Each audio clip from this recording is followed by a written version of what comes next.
Morning, everybody. So today I'm doing a really short video. Um, this is a video I forgot to upload about a week ago. This is for week 3 of the Java programming class. So we're going to keep it short and simple and to the point. I only have 2 projects to work on, so we're going to go ahead and jump into it.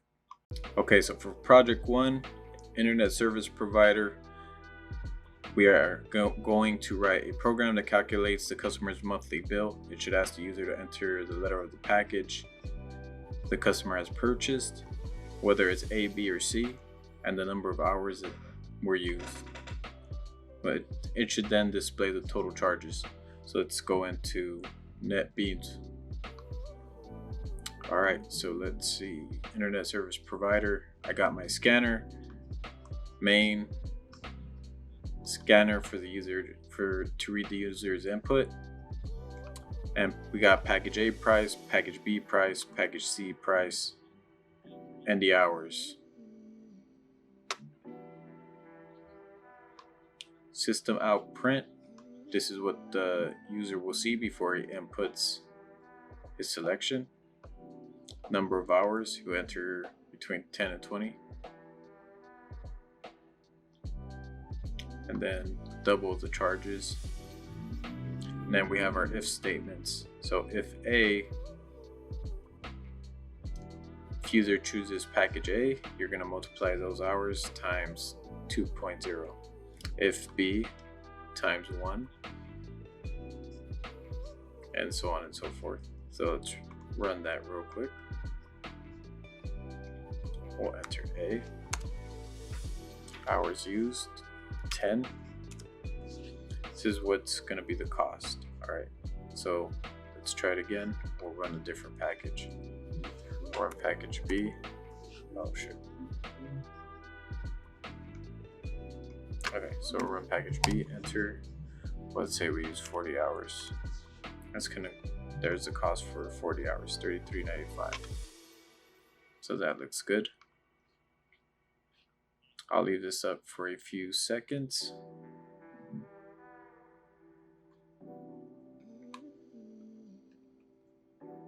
Okay, we'll go ahead and close that out and move on to the next one. Alright, so let's scroll down to project 2. Bank charges. A bank charges a base fee of $10 per month plus the following check fees for commercial checking account. 10 cents for each less than 20 checks, 8 cents for 20 to 39, 6 for 40 to 59, and 4 for 60 or more checks. So they're asking us to write a program that asks for a number of checks written for the month. The program should then calculate and display the bank service fees for the month. Alright.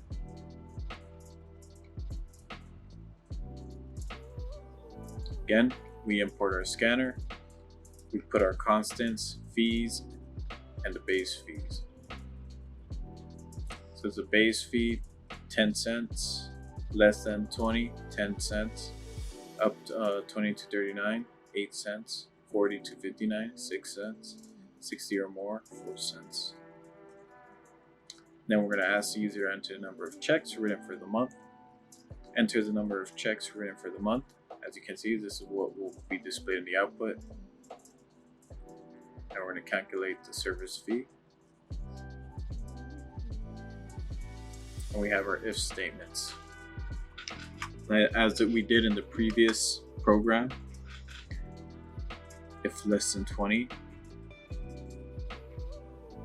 we're going to multiply number of checks times fees less than 20. So less than 20 will be 10 cents. Alright, else if greater than or equal to 20,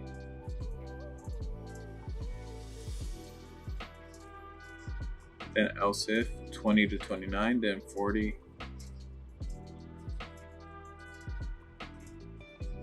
Oh, greater than or equal to 40. Okay, so then let's run this. Alright, so let's say I did 45 checks this month. Total service fee will be $12.70. Let's run it again and try a different number. So 24. That'll be $11.92. I'll run that one more time. I'll enter 13.6 cents. Alright, everything looks good. We'll leave this up for a few seconds in case you want to copy and try this out on your own. And just to let you guys know, these comments here, they do not do anything. They're just basically a reference point for anyone who wants to go back to their code to fix any errors they might have. They know exactly which section does what. So for example, calculate service fees. These are going to be my statements, my if statements, and basically what they charge for the number of checks. So fee less than 20, if you get the idea. Alright, this was a very short video. Again, like, subscribe. If you want to say anything in the comments, just leave me a comment. Keep it friendly. And that'll be all. I'm out.